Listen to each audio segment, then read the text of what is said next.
नमस्कार दोस्तों, और स्वागत है आपका हमारे चैनल में, जिसमें कि आज हम आपको रामायण से जुड़े कुछ अनसुने रहस्य बताएंगे। तो वीडियो के अंत तक जरूर बने रहिए। तो करते हैं वीडियो की शुरुआत। रामायण में श्री राम और माता सीता के जन्म से लेकर जीवन यात्रा का पूरा वर्णन दिया गया है। अधिकांश लोग रामायण की कहानी से अवगत हैं, परंतु कुछ ऐसे भी अनसुने रहस्य हैं जिससे अभी भी कुछ लोग अनभिज्ञ हैं।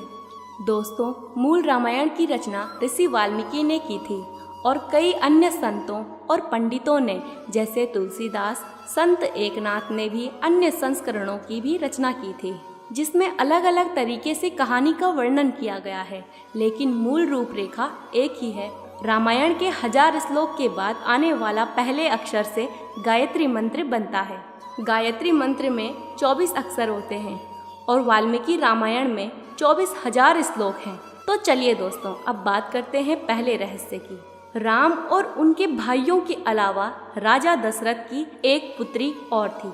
जी हाँ दोस्तों, श्री राम और उनके परिवार के बारे में आप सभी तो जानते होंगे, लेकिन क्या आपको पहले से पता था कि श्री राम की एक बहन भी थी और उसका नाम शांता था, और वह चारों भाइयों में से सबसे बड़ी थी। एक बार अयोध्या में अंग देश के राजा रोमपद और उनकी रानी वर्षिणी आई। उनकी कोई भी संतान नहीं थी, तो फिर राजा दशरथ ने कहा कि मैं अपनी पुत्री को आपको संतान के रूप में दे दूंगा। और ऐसा सुनते ही रोमपद और वर्षिणी बहुत खुश हुए और शांता को अपने साथ ले गए। तो अब बात करते हैं दूसरे रहस्य की। श्री राम विष्णु के अवतार हैं, लेकिन क्या आपको पता है कि उनके अन्य भाई किसके अवतार हैं? तो दोस्तों, यह बात तो सभी जानते हैं कि श्री राम को भगवान विष्णु का अवतार माना जाता है, लेकिन लक्ष्मण को शेषनाग का अवतार माना जाता है, जबकि भरत और शत्रुघ्न भगवान विष्णु द्वारा हाथों में धारण किए गए सुदर्शन चक्र और शंख का अवतार माने जाते हैं। तो बात करते हैं तीसरे रहस्य की। सीता स्वयंवर में भगवान शिव के धनुष का क्या नाम था? अधिकांश लोगों को यह पता है कि श्री राम ने जब सीता से विवाह किया था, तब सीता स्वयंवर में एक धनुष का अपने आप में बहुत बड़ा महत्व था, क्योंकि वह धनुष भगवान शिव का था और सभी राजकुमारों को इस धनुष पर प्रत्यंचा चढ़ाना था। परंतु बहुत कम लोग जानते हैं कि भगवान शिव के इस धनुष का नाम पिनाक था। तो अब बात करते हैं चौथे रहस्य की। लक्ष्मण को गुड़ाकेश के नाम से भी जाना जाता है। जी हाँ दोस्तों, वनवास के दौरान 14 वर्षों तक अपने भाई और भाभी की रक्षा करने के लिए लक्ष्मण कभी सोए नहीं थे, जिसके कारण उनका नाम गुड़ाकेश के नाम से भी जाना जाता है।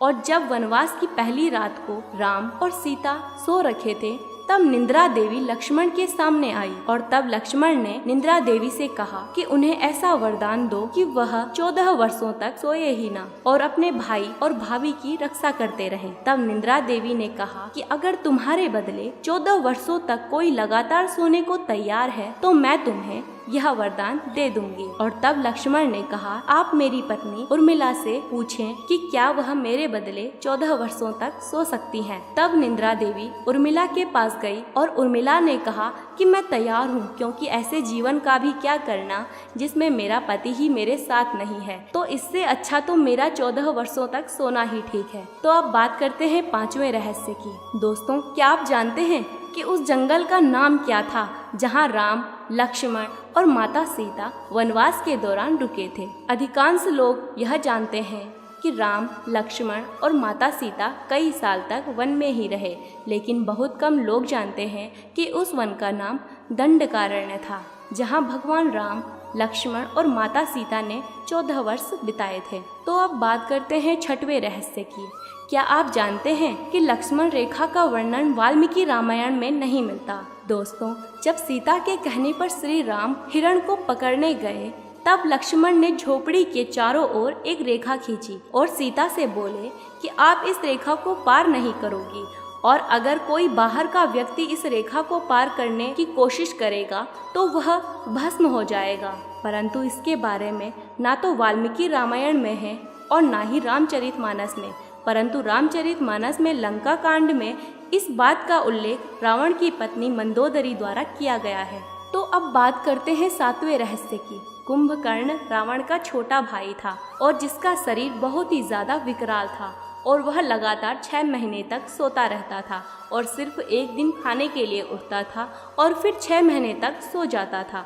परंतु क्या आप जानते हैं कि कुंभकर्ण को ऐसा वरदान क्यों दिया था? एक दिन यज्ञ की समाप्ति पर प्रजापति ब्रह्मा कुंभकर्ण के सामने प्रकट हुए और उन्होंने कहा कि तुम क्या वरदान मांगते हो? और इंद्र को इस बात का डर था कि कहीं कुंभकर्ण वरदान में मेरा आसन न मांग ले। तब उन्होंने देवी सरस्वती से अनुरोध किया कि वह कुंभकर्ण की जिह्वा पर बैठ जाएं और कहे कि मुझे 6 महीने तक सोना है और सिर्फ एक दिन खाने के लिए उठना है और फिर 6 महीने तक के लिए सो जाना है। तो दोस्तों, आज के बताए गए रहस्यों में से आपको कितने रहस्य पता थे हमें कमेंट करके ज़रूर बताएं। और ऐसी ही रहस्यमयी जानकारियों से रूबरू होने के लिए सब्सक्राइब करें हमारा चैनल। धन्यवाद।